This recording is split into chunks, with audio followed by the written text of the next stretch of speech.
These days, when a startup founder asks if they can tell me about their startup idea, I say, don't tell me your idea, tell me what problem it solves. Especially when building B2B SaaS, you want to solve a problem that businesses need solved and are willing to pay for it. In today's video, I'm going to talk through 7 ways to create profitable SaaS ideas every time. I'm Rob Walling, a serial entrepreneur with multiple exits. I've written 4 books on entrepreneurship, and I've invested in more than 125 startups. So 7 ways to create profitable SaaS. The first way alone has 5 different subparts, so I'm kind of giving you some bonuses here. The first approach is to find a problem. Since I just gave you the advice, solve a problem the businesses need solved and are willing to pay for, let's talk about 5 different ways to find a problem that is either currently unsolved or is poorly solved so that you can solve it really well. Here are the 5 most common ways I've seen founders find unsolved problems, including ways that I've used myself. Many of these are taken from page 16 of the 2022 State of Independent SaaS survey that we run through MicroConf. First way is to scratch your own itch. This is encountering a problem in your own life or your business, searching for a solution, coming up dry, and building it yourself. Examples of successful startups that have taken this approach include my own startup Drip, Loadster.app, which is a tiny seed company that does load testing, WP Engine, which was started by Jason Cohen, who you've seen in many videos on this channel, as well as Basecamp, which was what started in 2005 or 6, and that was really one of the foremost examples of someone who scratched their own itch to build something people want. Now, the problem with scratch your own itch is some people think that's the only way to do it. And if you're not your first customer, then you shouldn't build a startup. And I disagree. It's just one of many ways. Approach number 2 is to find a problem at your day job. So this is a variation of scratching your own itch, but it involves seeing a problem at your day job, being unable to find a solution, and deciding to go out on your own to fix it. And at Tiny Seed, which is my accelerator for SaaS bootstrappers, we have funded many companies that have seen a problem at their day job, including companies like ReMB, Dealforma, and RefTab. The third approach is to try to solve a problem of a spouse, a relative, or a colleague. So instead of scratching your own itch, it involves scratching the itch of someone you know. SaaS startups that I've seen formed using this exact approach include Gather, which is at gatherit.co, Churnbuster, and MoreAware Software. Fourth way to find a problem is to have a poor customer experience and try to solve this with software. So this is a lot less common than the approaches I mentioned above, but this involves having a poor customer experience and deciding to fix it. CodeSubmit did this. They were formed out of the founder's desire to never solve a contrived programming exercise during a job interview. So they built CodeSubmit to help employers give better programming assignments. And the 5th way to find problems to solve is one that isn't used by very many people. It's to find a problem online, which involves going to Facebook groups or Quora threads, private Slack groups, product support forums, and other online resources.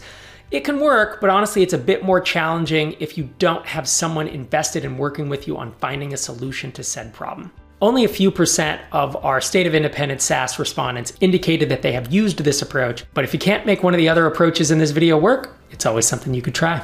Okay, so that was number 1, and that was kind of a blanket idea of solving a problem. The second approach to finding amazing SaaS ideas is to translate an existing idea to a new niche. So this involves taking a general tool that applies horizontally to anyone who can use it and focusing it on a single vertical. So this has been popular really since SaaS emerged in the mid to late 2000s. And this approach, often called land and expand, which is where you go into a single vertical and then later expand horizontally, became popular when SaaS became really easy to deliver, right? You could justify building scheduling software specifically for hair salons or specifically for gyms, or you could build accounting software specifically for freelancers or specifically for construction managers. This wasn't really feasible in the days of boxed software that went into a retail store. It was just too expensive to produce, to market, and to distribute. But with SaaS, we are able to take existing ideas and translate them into verticals. So in 2009, Ruben Gomez launched BidScat. BidSketch, and it was proposal software made for designers. There was already online proposal software before BidSketch,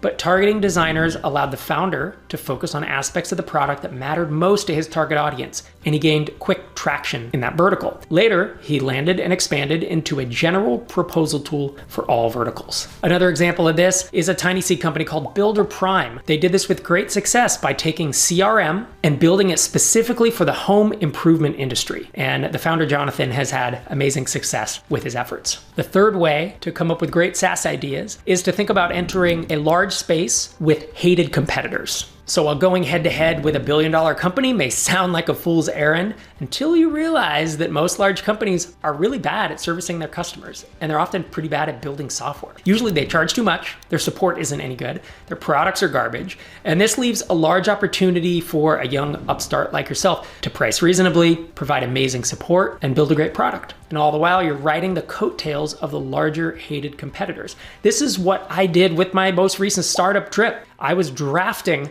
off of Marketo and Pardot and Infusionsoft by offering self-serve pricing ourselves below the competition, having an incredibly usable product, and offering amazing customer service. And we used to steal a lot of customers from these big incumbents because people were unhappy. And I used to call them refugees. I'd say we get a lot of Infusionsoft refugees who are just tired of dealing with a crappy product and paying too much. Xero, Xero, also did this against QuickBooks. Shopify did it against Yahoo Stores. Stripe did it against Authorize.net and the other clunky online merchant account providers. I think in almost any space which has large incumbents, there is room for a couple fast-moving startups to succeed through superior user experience, pricing models, support, and positioning.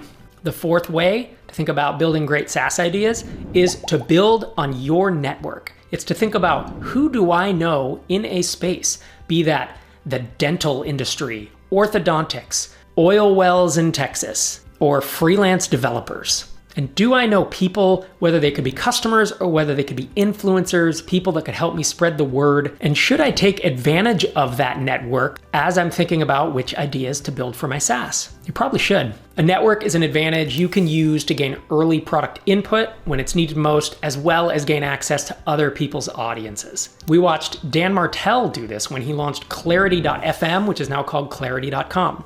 He had a strong network of startup founders and marketing consultants that he was able to fill one side of the two-sided marketplace, and then all he had to do was go out and find people who wanted advice. So he only had to fill the other side of that two-sided marketplace. A fifth approach for coming up with SaaS ideas that can work is to enter a fast-growing ecosystem.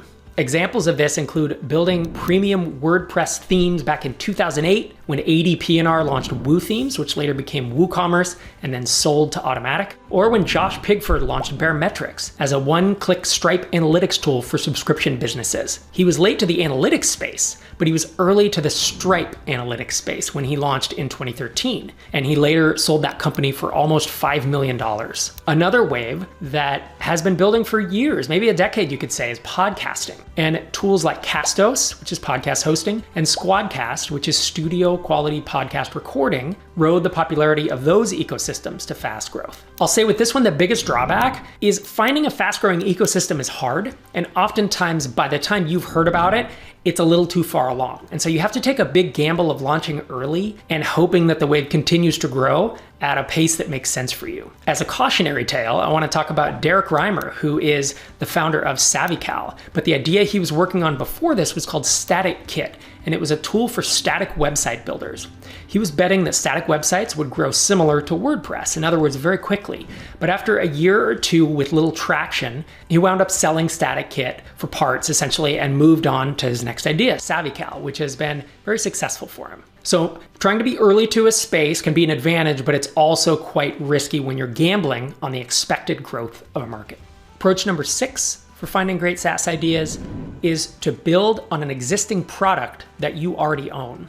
If you have a product with paying customers, you have a unique advantage over most founders who are just starting out. In this case, it's well worth your time to determine what other problems you could be solving for your existing customer base, whether by observing their behavior or through one-on-one conversations. Now, I often see indie hacker types getting a little ahead of their skis and they launch a product and it's not growing, so they launch a second and a third and a fourth to the same audience. Sometimes you should just focus on the product that you're building, but other times that first product is a step one business. It's one that's not gonna get into the millions in revenue, And it's something that you may want to essentially use that audience to kickstart the next idea that could be 5, 10, 20 times larger. I have 2 examples of this. Craig Hewitt did this with Seriously Simple Podcasting, which was a WordPress plugin that he built into a SaaS product for podcast hosting that's called Castos. And so Castos is a SaaS business that has grown into a 7-figure ARR company, really built on a small WordPress plugin. And that WordPress plugin was never going to get into the millions in revenue. But by building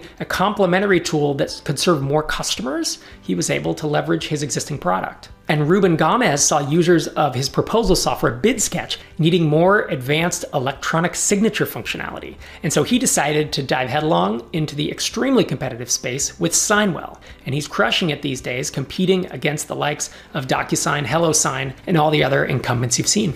In a minute, I'm going to dive into the 7th and final way to come up with great SaaS ideas. Before I do that, MicroConf masterminds are something we match 2, maybe 3 times a year, and it's one of the most successful offerings we've ever offered. Mastermind matching will be opening the week that this video goes live. If you want to find out more about how to be matched up with other founders that are like-minded, whether you are just at the idea stage, whether you're doing literally millions in ARR, head to microconf.com/masterminds. We are approaching 1,000 matches across, I forget the number, 50, 60 countries, involving $150, $200 million in combined ARR. We've had a lot of success with this program. For more info, head to microconf.com/masterminds. Applications open on May 3rd. Applications close on May 12th, and matches will be sent by May 17th.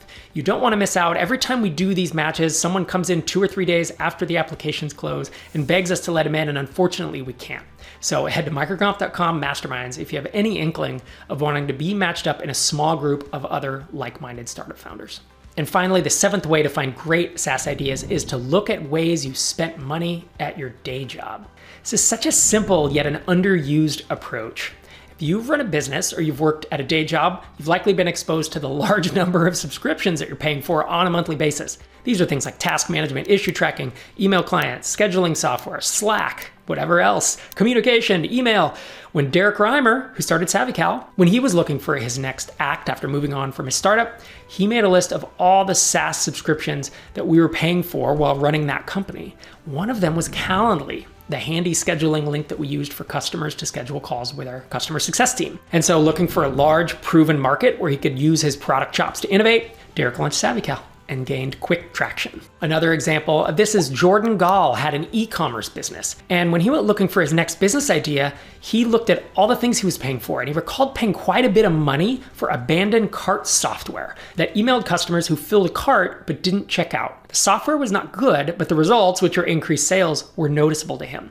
He wanted to be close to the money, so he started CartHook, which was abandoned cart software with a better user experience. He later pivoted that company to post-purchase upsells, and he exited CartHook last year after building a great business on the back of this relatively simple idea. If you have startup ideas in your head, or you've come up with one using one or more of the ideas I presented in this video, your next step should be to validate. And to do that, check out this video to see my step-by-step process to validate that you are actually solving a problem the businesses are willing to pay for.